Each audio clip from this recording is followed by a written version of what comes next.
Okay, I just want to give you a few pointers for the homework. The first homework assignment, the one called Graphing Tools, is really just to familiarize you with the McGraw-Hill interface. During the midterm, the final, and the homework, I'm going to have to ask you questions where you have to graph things like a PPC and supply and demand curves. And so this tool, or getting used to these tools, is going to basically allow you to succeed on the homework and on the midterm and on the finals.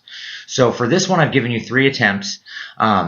After the first attempt, you click submit. It'll show you if you got one wrong. You can go back and try it again, click submit again. After the second attempt, it'll again tell you which ones you got right and wrong, and then you'll have a third attempt to finish it. So really the purpose of that is not to grade you, but just to get you familiar with it. I want you guys to be able to go through that 100% and just know that you can handle the graphing tools if you're asked to do one on a homework. And you will be on the chapter 1 through 3 homework, which is right after that. So you should definitely do the graphing tools assignment before you do the 1 through 3 assignment.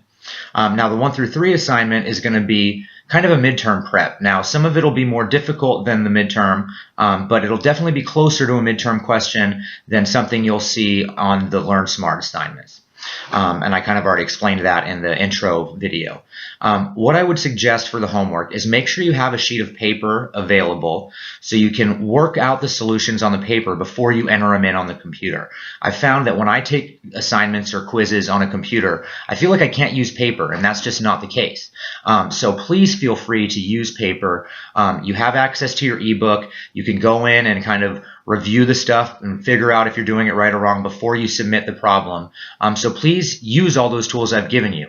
The only thing is you're only going to be able to submit it once. So once you click submit, that's it, and you're going to get your grade. You'll instantly get feedback and see whether or not you got it right or wrong, see the solutions, but you're not going to be able to submit it again and get a higher score. So this is kind of, again, the midterm prep. Now, the only difference between this and the midterm is this will be unlimited time, so you can take as long as you want to do it. You do need to do it in one sitting, but you can take as long as you want. The midterm will be timed. So while you can check for references and look at your book for the midterm, it's going to cost you time that you won't be able to use on a different question, so you want to be more prepared or studied up for the midterm. All right, I hope this helps. If you have any questions, please email me or post to the Cyber Cafe. All right, guys.